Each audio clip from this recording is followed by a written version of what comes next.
উত্তর বহিরা গ্রামে মধ্যরাতে অনন্য পতাকা উত্তোলন, স্বাধীনতার ৭৯তম দিবসে ব্যতিক্রমী উদযাপন। উত্তর চব্বিশ পরগনার উত্তর বহিরা গ্রামে স্বাধীনতার ৭৯তম দিবসকে ঘিরে দেখা গেল এক বিরল দৃশ্য। সরকারি আনুষ্ঠানিকতা থেকে সরে এসে গ্রামবাসীরা নিজেদের উদ্যোগে স্বাধীনতা তাৎপর্যকে জীবন্ত করে তুললেন মধ্যরাতের এক অভিনব কর্মসূচিতে। রাত ঠিক ১২টা ১ মিনিট চারপাশে নিস্তব্ধতা, সেই নিস্তব্ধতা ভেঙে গ্রাম চত্বরে একত্রিত হয়ে শতাধিক কণ্ঠে একযোগে ধ্বনি হলো বন্দে মাতারাম এবং জনগণমন। মুহূর্তটি যেন সময়কে থমকে দিয়েছিল। জাতীয় পতাকা উত্তোলন করেন গ্রামের প্রধান মনিরুল ইসলাম মনি। এরপর অঞ্চল সভাপতি আমিনুল ইসলাম পতাকা উত্তোলন করেন দলীয় পতাকা। পতাকা উত্তোলনের পর সংক্ষিপ্ত ভাষণে আলোচিত হয় স্বাধীনতা সংগ্রামের ইতিহাস, শহীদদের আত্মত্যাগ এবং বর্তমান প্রজন্মের দায়িত্ব এবং কর্তব্য। আলো আঁধারির মাঝে মোমবাতি প্রজ্বলন এবং দেশাত্মবোধক গান পরিবেশনার মধ্য দিয়ে অনুষ্ঠান হয়ে ওঠে আবেগ ঘন এবং মন ছুঁয়ে যাওয়া। শহীদদের প্রতি শ্রদ্ধা জানিয়ে আয়োজিত হয় এক ছোট আকারের বাজি প্রদর্শনীও। স্থানীয় বাসিন্দারা জানান যে স্বাধীনতা দিবসের অর্থ শুধুমাত্র শহরের সরকারি অনুষ্ঠানে সীমাবদ্ধ থাকা উচিত নয়, সেই বার্তা সাধারণ মানুষের কাছে পৌঁছে দিতে এক তরুণ প্রজন্মকে ইতিহাস এবং দেশপ্রেমে উদ্বুদ্ধ করতে এই মধ্যরাতের উদযাপনের উদ্যোগ নেওয়া হয়েছে। এই অভিনব অনুষ্ঠান উত্তর বহিরা গ্রামের ইতিহাসে স্বাধীনতা দিবসের উদযাপনকে এক নতুন মাত্রা দিল, যা অনুপ্রেরণা হয়ে উঠতে পারে অন্য গ্রামের জন্য।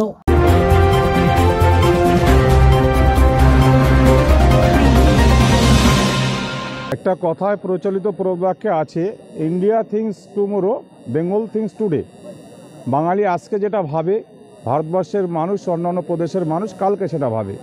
ভারতবর্ষের স্বাধীনতা আন্দোলনের যুগে ব্রিটিশদেরকে এদেশ থেকে তাড়ানোর জন্য এই বাঙালিদের অবদান অন্যান্য প্রদেশের মানুষের থেকে অনেক গুণ বেশি।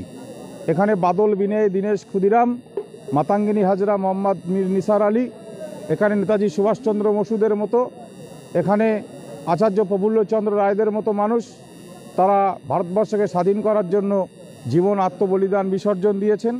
আজকের দিনে দাঁড়িয়ে ভারতীয় জনতা পার্টি বিজেপি নামক একটি রাজনৈতিক দল, যাদের জন্ম হয়েছে ধর্মীয় মেরুকরণের মধ্যে দিয়ে, সেই বিজেপি মনে করছে পশ্চিমবাংলা তথা ভারতবর্ষের বুকে তারা এই হিন্দু মুসলমানের যে মেরুকরণের রাজনীতি সেটা করতে চায়।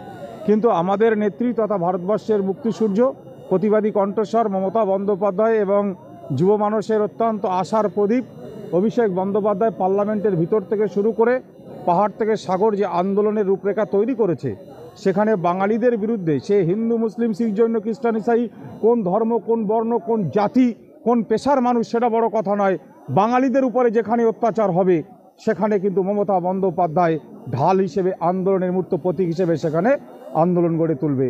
তারই ফলশ্রুতিতে আমাদের ২৮শে জুলাই আমাদের বীরভূমের লালমাটির দেশে রবীন্দ্রনাথ ঠাকুরের সেই তীর্থভূমি শান্তিনিকেতন থেকে লাখো লাখো মানুষকে সঙ্গে নিয়ে কখনো ঝাড়গ্রামের জঙ্গলমহলের রাস্তা ধরে, কখনো বীরভূম, কখনো বর্ধমান তিনি ঘুরে বেড়াচ্ছেন এবং ভারতবর্ষের বিভিন্ন প্রদেশে যেখানেই বাঙালির অত্যাচারিত হচ্ছে আমাদের রাজ্য সরকার তার প্রশাসনিক ব্যবস্থার মধ্যে দিয়ে তাদেরকে উদ্ধার করে আনছে এবং বিজেপির বিরুদ্ধে আন্দোলন গড়ে তুলছে।